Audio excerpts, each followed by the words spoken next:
My first question is to Dr. Mustafa Kamal. Dr. Mustafa Kamal of the National Conference. You keep raising the revocation of the Armed Forces Special Powers Act at periodic intervals, but the Home Minister has revealed in Parliament that there has not been any formal request from the state of Jammu and Kashmir on AFSPA. Should I then surmise that you are only posturing? Well, absolutely wrong. You see, there is a coalition government in Jammu and Kashmir of National Conference and the Congress Party. And all along, the Congress has not been in favor of revocation of Armed Forces Special Powers Act. And the army that is stationed in Jammu and Kashmir, the commander of the Northern Command, he is also not in favor of revocation of Armed Forces Special Powers Act. And Umar Abdullah is chairman of the Unified Command. When the partner Congress is not in its favor, the army is resisting its revocation. How on earth do you expect the Chief Minister to write to the Home Minister? Because it's the Congress and the National Conference representing the government. If one side doesn't accept it, the army that is stationed here is resisting it, how on earth is he going to make a request to Government of India for the revocation of Armed Forces Special Powers Act? Strong point. Introductory comment. Dr. Samir Kaul, Dr. Mustafa Kamal says, don't blame us, blame our allies, the Congress, blame the army, don't point a finger at us. Yet you consistently point a finger at the Omar Abdullah government. Why? Only to score brownie points politically?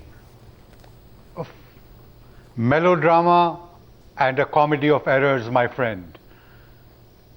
I'd first like to ask Dr. Kamal, is his statement the official statement of the National Conference? Or is what Dr. Abdullah says in Delhi the official version? Or is what Omar Abdullah says on the floor of the House that he's helpless? A complete breakdown of credibility, my friends.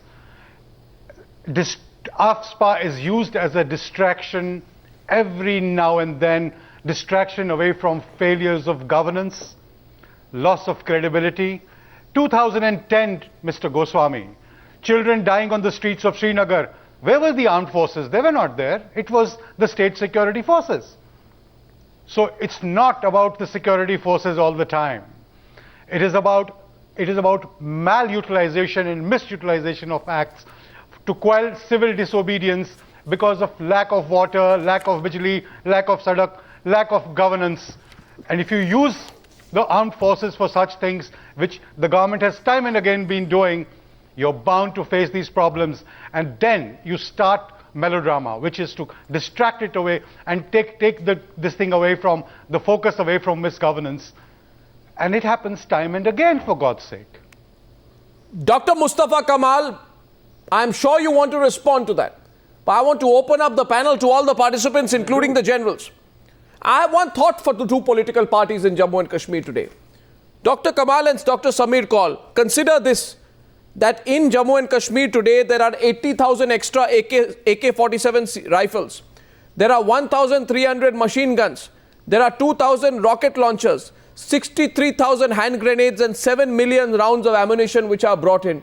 Consider what will happen to your state if these arms reach the wrong hands. And I want to put it humbly to both of you that these are the arms which have been retrieved by the Indian Army from 1990 to 2011. It would not have been possible without the Armed Forces Special Powers Act. Would it have? General Bakshi, would it have been possible to retrieve these arms without AFSPA? You know, Arnab, I'm very glad that you highlighted these figures. These are just the arms that the army was able to capture. What must have actually come in would be twice or thrice this number. These are sufficient to arm 2 to 3 corps of this army. What we have fought there is a war.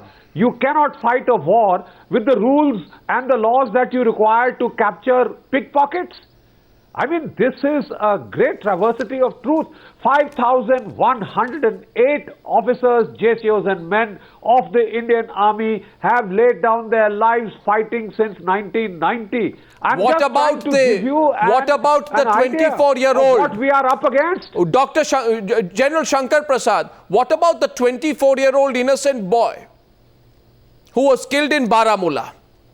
Does his life have no value? Is that the collateral damage that the people of Kashmir must get used to at the hands of the Indian Army? No, not at all. His life is as valuable as the lives of all these soldiers who have been dying there. Nobody has said a word about these soldiers dying there. Anyway, that's something that I don't want to debate at the moment, but let me just put one single fact straight to you today, which is why this whole debate is being generated. The Armed Forces Special Power Act is made applicable into an area only when the area is declared disturbed. Now, if the Chief Minister of a particular state, in this case the J&K, feels that there is no longer disturbance in his state, he should write to the central government and say, my state is completely devoid of disturbance, is absolute peace and tranquility, and therefore please do not declare it as disturbed area, and therefore remove the army from here. Automatically the Armed Forces Special Power Act will go away with the army. Now, in the case of Jammu and Kashmir, the situation is still a shade worse.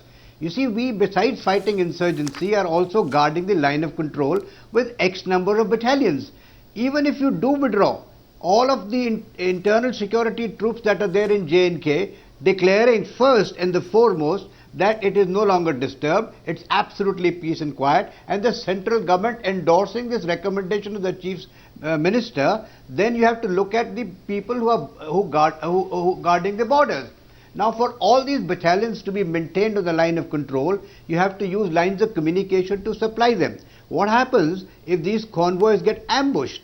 If these convoys are ambushed, is the army going to stay put in the ambushes and suffer casualties Dr. or Kamal, take no action? Dr. Kamal, please understand two things about the Arnab, please understand two things about the Armed Forces Special Power Act. One, that it permits the army to carry out search and cordon operations as required, as deemed fit by them, without getting a magistrate. The point is understood. And the second more important is, Arnab, is that all the action that the military takes, next morning they are not hauled up before the court because some militant organization will put up a case. Like the case you're talking about of a guy called killed 2-3 days ago. Half the Indian army would then be sitting in courts answering these questions which have been raised by militant organizations who are anti-national.